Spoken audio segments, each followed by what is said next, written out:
Assalamualaikum warahmatullahi wabarakatuh. Halo semua, kembali lagi di channel Radar Manhwa. Kali ini Mimin akan melanjutkan sebuah komik yang berjudul Balas Dendam Sang Pembunuh Bayangan. Untuk abang-abang tampan yang sudah menyisihkan sebagian rezekinya, Mimin sangat berterima kasih karena sudah mentraktir Mimin untuk membeli kopi dan gorengannya. Semoga babang tampan dimurahkan rezekinya yang berlimpah. Dan apabila kalian ada yang berkenan mentraktir Mimin, kalian bisa cek deskripsi untuk link sawerianya. Buat kalian yang baru saja mampir di channel ini, Mimin sangat berterima kasih karena kalian sudah meramaikan kolom komentar dengan kata-kata yang positif. Berkat kalian semua, Mimin akan selalu bersemangat untuk mengembangkan channel ini. Dan apabila kalian masih bingung dengan alur ceritanya, kalian bisa cek deskripsi atau langsung saja menuju playlist yang ada di halaman channel ini untuk memulainya dari part 1. Tanpa basa-basi lebih jauh, mari kita masuk di part 10. Cerita dimulai, diperlihatkan Buren dan yang lainnya sedang berlatih memperkuat teknik seni bela diri mereka. Setelah beberapa saat kemudian, Buren pun beristirahat untuk memulihkan staminanya. Di dalam hatinya ia berpikir, meski pada dasarnya tidak akan sulit untuk aku lakukan karena aku sudah mempelajari teknik tinjuan level 2. Namun untuk mencapai level 3 sangatlah sulit karena aku membutuhkan kombinasi tingkat tinggi. Sambil memperhatikan Raon yang sedang berlatih, ia kembali berpikir, tapi Raon meski baru 1 bulan sejak ia berlatih, ia telah menunjukkan peningkatan yang sangat luar biasa. Bahkan aku membutuhkan waktu 1 bulan untuk mempelajari teknik 7 kepalan tangan. Tetapi dia mungkin saja bisa mempelajari seni bela diri berpedang di saat yang bersamaan denganku. Kemudian Buren pun menatap ke arah Martha. Ia berpikir kalau bukan dia saja yang merasa tertekan atas pertumbuhan Raon. Lalu Buren berkata, apakah kau merasa kalau kau telah dikejar oleh Raon? Itulah sebabnya kau berusaha semaksimal mungkin agar kau tetap berada di depan matanya. Di dalam hatinya Martha berkata, meskipun Raon baru saja mempelajari teknik tinjuan ini, tetapi bagaimana caranya dia bisa bertambah kuat secepat itu? Aku yakin mana mungkin dia mempelajari teknik itu sebelumnya, sama seperti yang dilakukan oleh Buren dan juga Runan. Bahkan dia juga memiliki tubuh yang lemah karena kutukan dingin. Tetapi bagaimana caranya dia berlatih dengan gigih di setiap hari dengan tubuh yang lemah seperti itu? Dengan kesalnya ia berkata, apapun yang terjadi, aku tidak akan pernah tertinggal dari orang sepertinya. Kemudian ia teringat akan masa lalunya. Semua orang mengatakan kalau talenta yang aku miliki sangatlah menakutkan. Sejak aku diadopsi oleh keluarga Zigard, aku langsung menjadi pemburu yang terbaik. Aku telah melampaui anggota keturunan langsung dan juga kolateral yang kerjanya hanya membual kalau mereka adalah orang yang jenius. Aku sering mengejek mereka ketika mereka sedang putus asa. Aku adalah jenius yang sebenarnya dan aku selalu menjadi yang terbaik. Tetapi sekarang aku menjadi terlalu cemas sampai-sampai aku tidak bisa menutupi rasa cemasku karena orang itu. Beberapa hari yang lalu, Martha pun kembali dari tempat pelatihan. Ia pun disambut oleh salah satu dari pelayannya.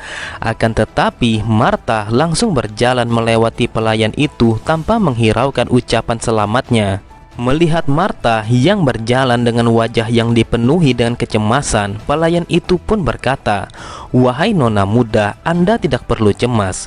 Sontak Martha pun sangat terkejut karena kecemasan yang ia alami telah diketahui oleh pelayannya. Semua orang telah lupa karena baru-baru ini dia telah menunjukkan talentanya yang menakjubkan. Tetapi asal Anda tahu, Anda tidak akan pernah mengalami kekalahan dari Tuan Muda Raon. Dengan tatapan sinisnya Martha berkata, dia tidak akan pernah mengalahkanku. Jadi apa yang membuatmu berkata seperti itu? Sambil tersenyum, pelayan itu berkata, "Apakah Anda tahu mengapa Tuan Muda Raon tidak bisa mengalahkan Anda? Itu karena dia memiliki sebuah kelemahan besar yang tidak akan pernah bisa ia atasi. Apakah Anda tahu bahwa Tuan Muda sama sekali tidak berbakat dalam hal yang bersangkutan dengan aura? Sepertinya Anda belum mengetahui rumor ini karena kejadian ini terjadi sebelum Anda diadopsi. Pada upacara penghakiman, mana sensitif Tuan Muda sangatlah lemah, bahkan terendah dari yang paling rendah. Dia adalah satu-satunya orang yang belum bisa menguasai aura di lapangan pelatihan kelima. Dan juga Bronze Tablet hanya akan memberinya teknik pelatihan menengah atau sedikit di atasnya. Tetapi itu tidak lebih baik daripada teknik pelatihan Linden yang semua orang gunakan sejak dari awal. Tetapi jika dilihat bahwa dia masih belum bisa menguasai satupun teknik pelatihan, maka aku yakin hasil dari upacara penghakiman Tuan Muda memang benar adanya. Terlihat Martha pun tertawa terbahak-bahak setelah pelayan itu melanjutkan kata-katanya. Dia memang sangat berbakat dalam seni berpedang dan juga pertarungan. Akan tetapi jika ia tidak bisa menguasai aura dengan baik, maka dia tidak akan bisa menjadi seniman bela diri yang sempurna. Cerita kembali ke tempat pelatihan. Terlihat Raon yang sedang berlatih mengayunkan pedang kayunya. Bahkan sebagian orang sangat terkagum-kagum ketika melihat keahlian Raon dalam menggunakan teknik berpedangnya. Terdengar mereka yang mencoba bertanya kepada Raon bagaimana caranya agar ia bisa memiliki kemampuan berpedang sama seperti dirinya. Namun di sisi yang lain, sambil tertawa Martha berkata, "Kau sangat hebat sekali. Aku tidak menyangka kau bisa berlatih bersamaku dalam waktu yang sesingkat ini. Sudah pasti kau melebihi orang-orang yang dianggap jenius. Itu karena kau mampu belajar dengan sangat cepat. Tetapi dengan mana sensitifmu yang serendah ini, maka semuanya menjadi sia-sia. Jadi sangat disayangkan semua talenta yang kau miliki tidak ada gunanya. Tetapi kau tidak usah khawatir karena suatu hari nanti mungkin saja kau bisa menjadi instruktur ilmu berpedang di pelatihan ini." Terlihat semua orang yang ada di sana langsung terdiam setelah mendengar ocehan Martha yang merendahkan Raon. Di dalam hatinya Martha bergumam, "Aku sudah menduganya kalau mereka hanya berdiam saja. Tidak ada yang menyangka bahwa bocah idiot itu masih belum mampu untuk menguasai aura, bahkan setelah 4 bulan lamanya. Tetapi aku masih tidak terima kalau aku telah kalah dari keturunan tidak langsung sepertinya. Namun untuk saat ini dia bukanlah sesuatu yang harus aku khawatirkan." Kemudian ia menyadari kalau Runan telah datang menghampirinya dengan tatapan mata yang sinis. Martha pun bertanya, ada urusan apa dia datang menemuinya dengan tatapan mata yang seperti itu. Runan pun berkata, "Jika kau datang ke sini untuk merendahkan Raon, maka enyahlah dari sini." Mendengar itu, Martha hanya tertawa. Ia berkata, "Apakah hanya ini yang ingin kau ucapkan?" Akan tetapi Runan tidak menghiraukan ucapannya. Ia pun berulang kali mengusir Martha dari tempat pelatihan itu.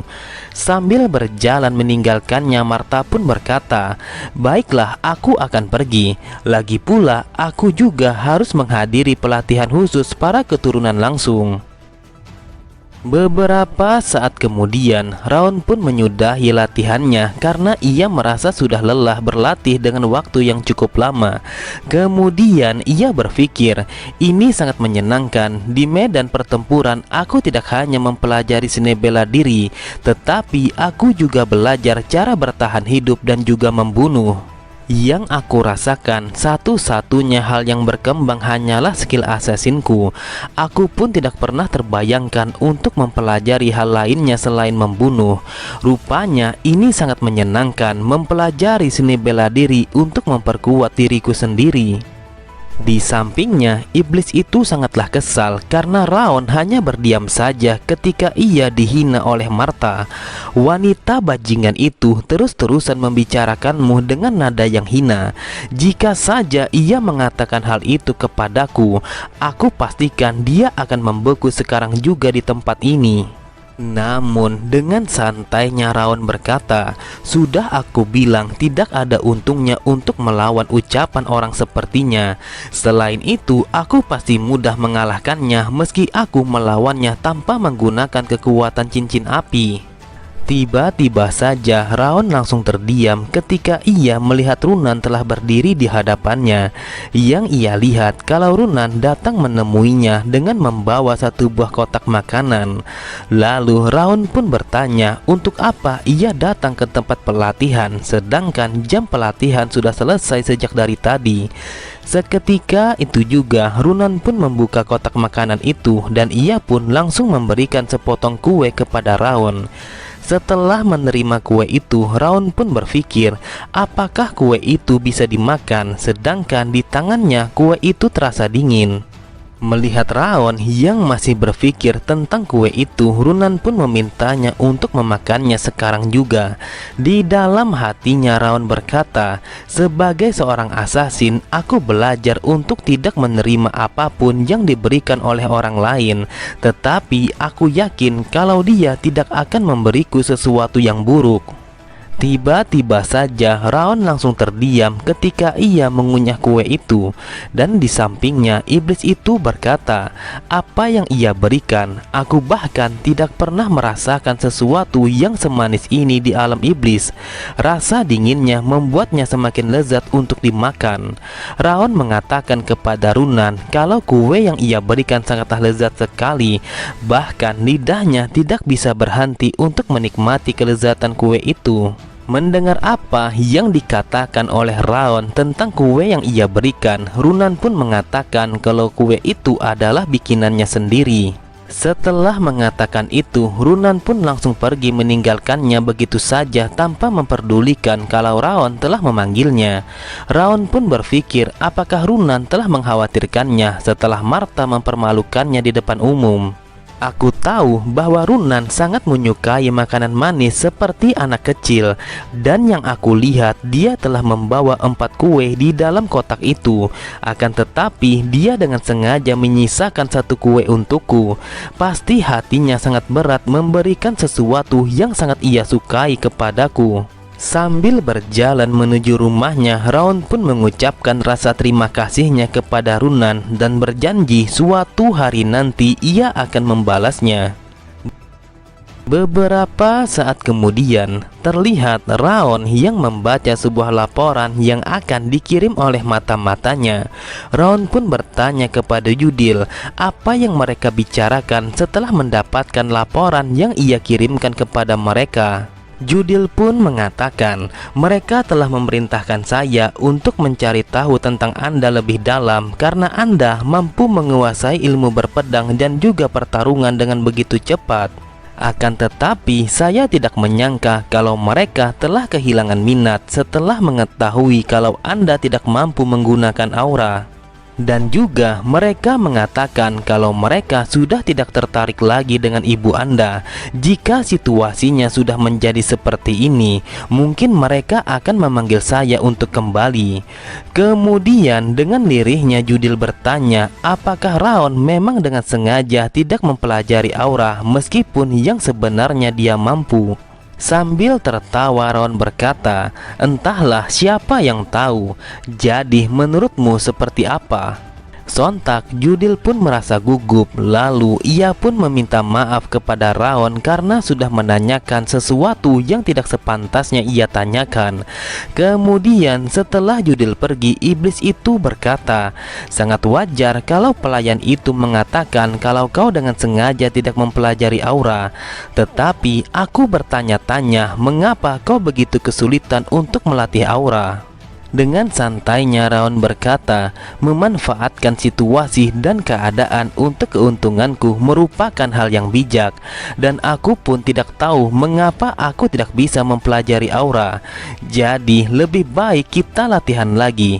Dengan begitu maka aku akan mudah untuk menguasainya. Lalu tiba-tiba saja ia terkejut ketika ia membuka pintu kamarnya. Ia melihat kalau Reimer telah menunggunya sejak dari tadi. Reimer pun berkata dengan nada seolah-olah dia sedang terkejut, "Apakah kau sudah tidur?" Raon bertanya apa tujuannya datang ke tempatnya di tengah malam seperti ini. Sambil tertawa Reimer pun berkata, "Aku datang ke sini untuk memberimu sebuah bimbingan dan aku akan memberitahumu apa atributmu yang sebenarnya."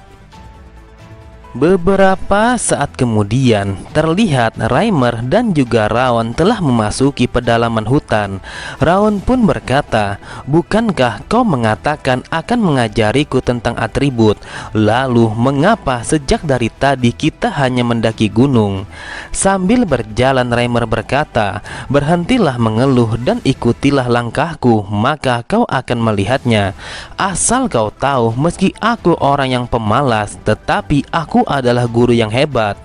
Kemudian Raon bertanya, "Bagaimana caranya Anda mengajarkan atribut mana di tempat yang seperti ini?"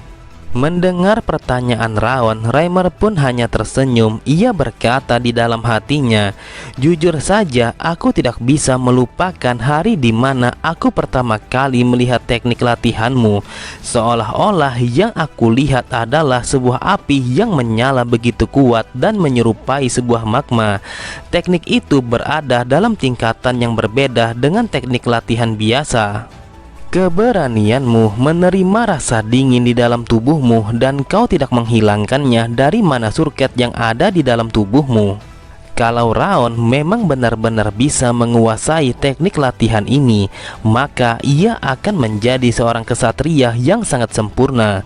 Lalu Reimer pun menghentikan langkah kakinya. Ia berkata, "Sepertinya kita sudah cukup jauh mendaki di dalam hutan ini." Raon bertanya, apakah harus di tengah hutan ini melatih atribut mananya, dan apa alasannya ia melakukan di tempat yang seperti ini. Reimer hanya tersenyum dan ia pun langsung menggunakan kekuatan auranya untuk menekan Raon. Namun aura yang Reimer gunakan sangat berbeda dari tekanan yang ia gunakan ketika di pelatihan.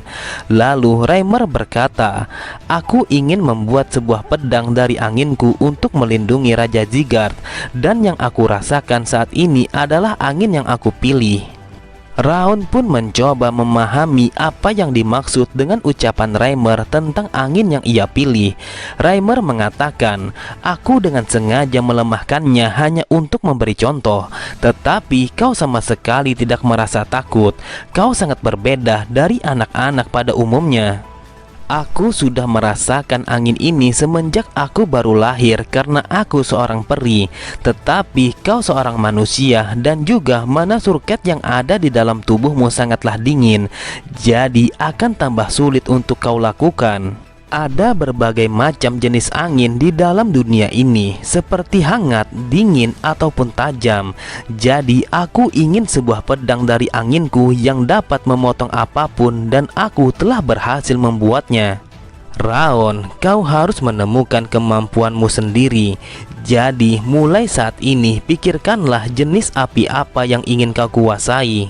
Mendengar itu, Raon pun berkata, "Tetapi ini adalah wilayah utara. Kita tidak akan bisa melihat api yang kuat apabila tidak membakar hutannya."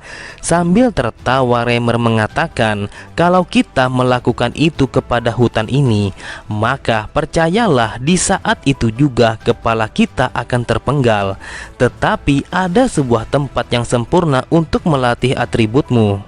Ternyata tidak lama kemudian mereka pun telah sampai pada sebuah rumah yang ada di dalam hutan itu. Dan di dalam rumah itu terlihat seorang pak tua yang sedang duduk menghadap kepada tungku api. Ia berkata, "Aku bertanya-tanya kenapa apinya menjadi aneh. Apakah ini disebabkan karena kedatanganmu ke sini maka apinya menjadi padam?"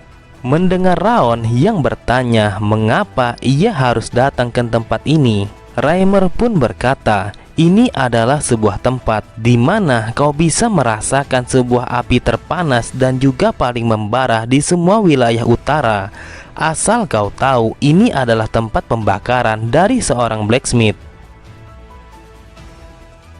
Oke semua, cukup sampai di sini dulu pembahasan alur cerita kita. Sampai jumpa di video selanjutnya. Wassalamualaikum warahmatullahi wabarakatuh.